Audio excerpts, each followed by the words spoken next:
एक समय की बात है। एक गांव में एक बड़े पुजारी रहते थे। लोग अक्सर अपनी परेशानियां लेकर उनके पास जाते थे। एक दिन पुजारी जी ने अपने 2 शिष्यों को अपने पास बुलाया और कहने लगे, जाओ और एक बकरी लेकर आओ और याद रखना बकरी अच्छी होनी चाहिए। आज हम उसकी बलि देंगे। जी पुजारी जी। चलो हम अभी एक बकरी लेकर आते हैं। लेकिन तुम्हें उसे धोकर लाना होगा। तुम उसे नदी से नहलाकर ले आना और उसके बाद तुम खुद भी नहाकर आना। जी बाबा। ऐसा कहकर दोनों ने बकरी को लिया और वे तीनों नदी में उतरे। उन दोनों शिष्यों की बातें सुनकर बकरी को पता चल गया था कि आज उसकी बलि देने वाले हैं। तब बकरी को एक युक्ति सूझी और वो जोर जोर से हंसने लगी।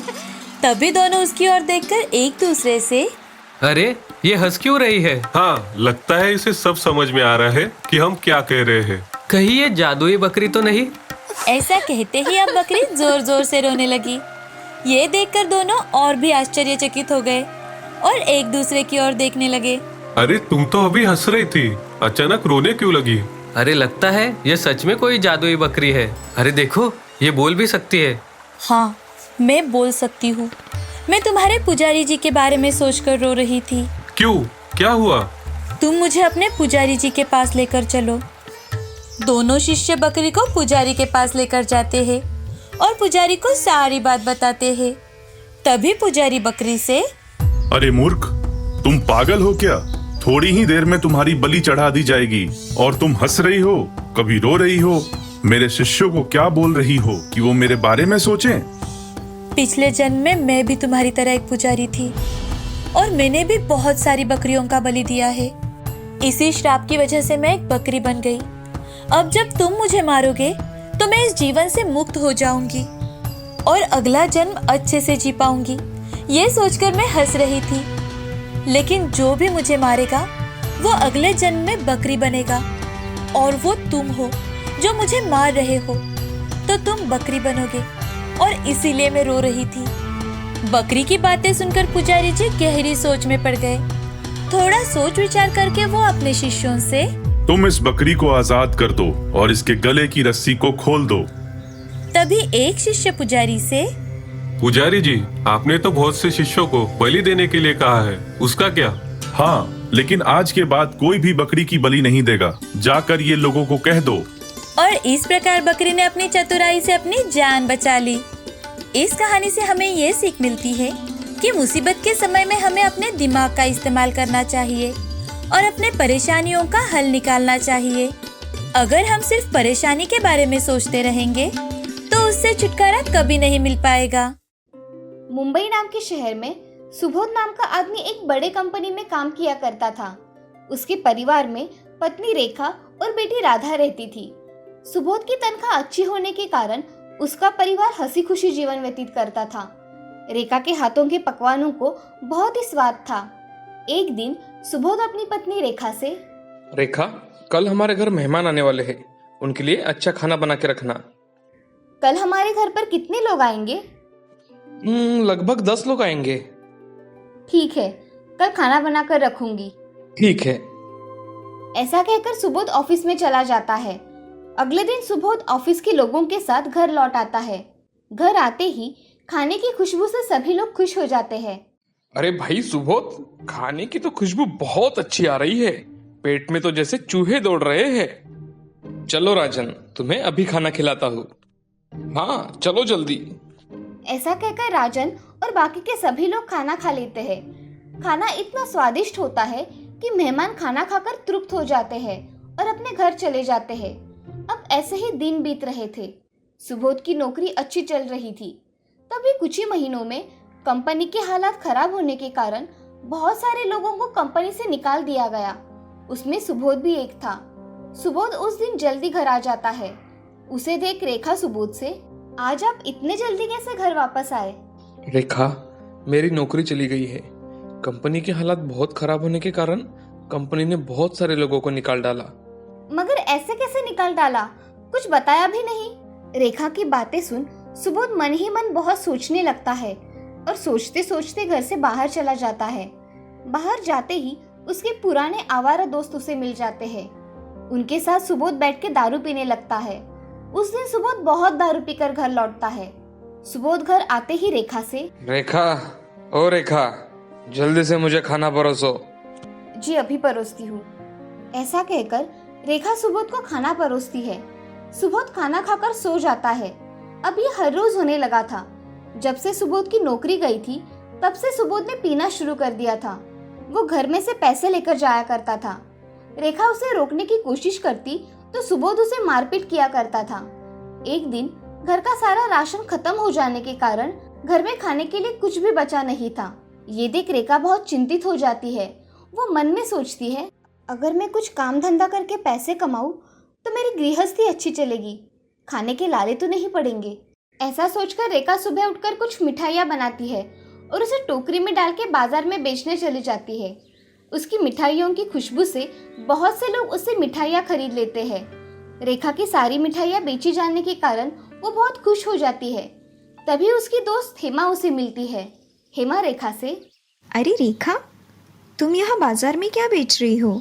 मैं यहाँ मिठाइयाँ बेच रही हूँ हेमा। रेखा, तुम अचानक से मिठाइयाँ क्यों बेच रही हो? सुबोध भाई साहब की तो अच्छी खासी नौकरी है, फिर भी तुम ये काम क्यों कर रही हो?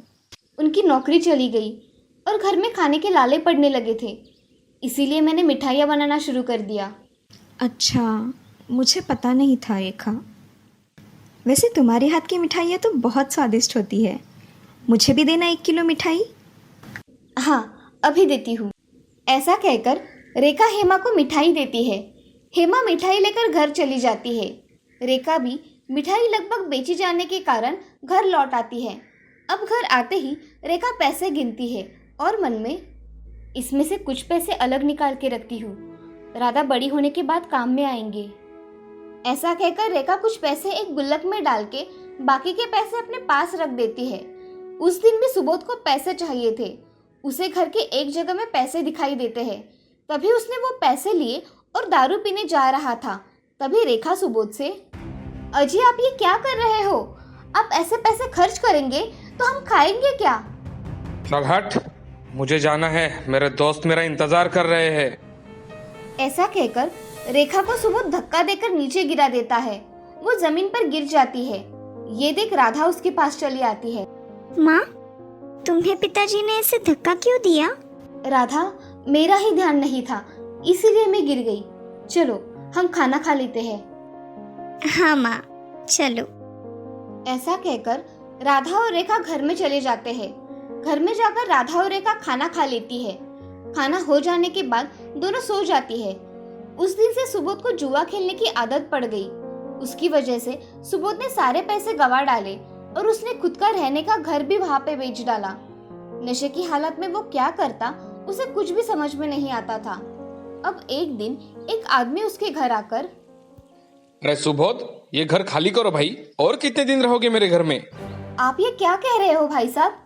हमारे ही घर से हमें ही निकलने के लिए कह रहे हो? बहन जी, ये घर मेरा है। तुम्हारे पति ने मेरे नाम पे करवा दिया है ये घर। तुम्हारे पति ने इसके बदले में मुझसे पैसे लिए थे। जुए में हार गया होगा तुम्हारा पति वो पैसे। रेखा ये सब सुन चुप हो जाती है और उस आदमी से, मुझे माफ कर दीजिए, मुझे पता नहीं था कि मेरे पति ने ये घर भी बेच डाला। मुझे कल तक का समय दीजिए, मैं आपका घर खाली कर दूंगी। ऐसा कहकर रेखा घर में चली जाती है। उसकी आंख में से आंसू बहने लगे थे। अगले ही दिन रेखा अपना सामान लेकर घर छोड़कर चली जाती है। अब ये सब उसकी सहेली सुषमा देख रही थी। दोनों में गहरी दोस्ती थी। सुषमा रेखा से, अरे रेखा, तुम ये सब सामान लेकर कहाँ जा रही हो? हम ये घर छोड़ के जा रहे हैं।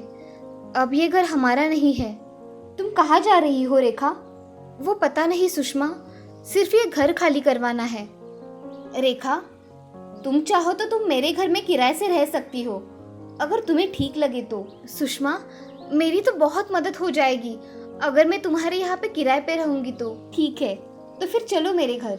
हाँ। ऐसा कहकर रेखा सुषमा के साथ उसके घर चली जाती है। अब रेखा, सुबोध और राधा अच्छी तरह से उस घर में रहने लगे थे, मगर घर की जिम्मेदारी रेखा के सर पर आने की वजह से रेखा को काम करना पड़ता था। अब रेखा बहुत सारी मिठाइयाँ बनाती और बाजार में जाकर बेचा करती थी। इन सब में राधा अब बड़ी हो गई थी।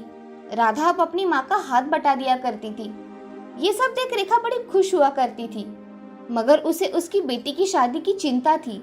इसीलिए रेखा थोड़े थोड़े जमा किए हुए पैसे बेटी की शादी के लिए रखती थी। मगर एक दिन सुबोध का एक्सीडेंट हो गया। सुबोध का अस्पताल में बहुत बड़ा ऑपरेशन हुआ। उसमें रेखा ने जमा किए हुए सारे पैसे खर्च हो गए, मगर सुबोध बच न सका। ये सब सुन रेखा और राधा बहुत फूट फूट कर रोने लगे। आज उनके घर का सहारा ही चला गया था। अब रेखा के मन में अपनी बेटी की शादी का ख्याल आता है, मगर पास में पैसे ना होने के कारण वो फिर से काम करने लगती है। एक दिन रेखा की सहेली हेमा उसे दिखती है। तभी हेमा रेखा से, रेखा, सुबोध भाई साहब का तो बहुत बुरा हुआ। अब तुम दोनों कैसी हो? हम दोनों अच्छी है हेमा, तुम्हारा कैसे चल रहा है? मेरा तो सब ठीक है। मेरे मन में कितने दिनों से एक बात थी, तुम कहो तो पूछूं? हेमा, इसमें पूछने की क्या बात है, पूछो। रेखा, मेरा बेटा अच्छी कंपनी में काम करता है और मैं चाहती हूँ कि राधा मेरे घर की बहू बने। ये सब बातें सुनकर रेखा हेमा से, हेमा, मेरी राधा अगर तुम्हारे घर की बहू बनेगी तो मेरी राधा के भाग ही खुल जाएंगे, मगर मेरे पास तुम्हें देने के लिए कुछ भी नहीं है। मुझे लड़की के सिवा कुछ नहीं चाहिए रेखा। मुझे तो ये रिश्ता मंजूर है और शादी का सारा खर्चा मैं ही करूँगी। ये सब सुन रेखा की आंखों में से आंसू बहने लगे। अब रेखा हेमा के गले लग जाती है और हेमा रेखा से, तुम किसी भी चीज़ की चिंता मत करो रेखा, मैं सब संभाल लूँगी। और रही बात पैसों की, तो वो आज है तो कल नहीं। हाँ हेमा, मुझे तुम जैसी सहेली मिली, मेरे तो भाग ही खुल गए। दोनों की बातचीत चल रही थी, तभी राधा वहां आ जाती है। रेखा राधा से, राधा, हेमा चाची का आशीर्वाद लो। ऐसा कहते ही राधा हेमा के पैर पड़ के आशीर्वाद लेती है। अब कुछ ही दिनों में हेमा के बेटे गोविंद के साथ राधा की शादी हो जाती है। जैसा रेखा ने सोचा था, उससे कई बेहतर शादी राधा की हुई थी। ये सब देख रेखा बहुत खुश हो गई थी। अब रेखा भी अपना जीवन अच्छी तरह से व्यतीत कर रही थी। एक गरीब को लड़की की शादी करवाना सच में बहुत ही कठिन काम होता है। और तो और हमारे समाज में दहेज प्रथा होने के कारण लड़कियों को घरेलू हिंसा का शिकार होना पड़ता है। इसीलिए हमें इन सब का विरोध करना चाहिए। इस कहानी से हमें ये सीख मिलती है कि जिंदगी में कभी भी हार नहीं माननी चाहिए। हर कठिन परिस्थिति का डटकर सामना करना चाहिए।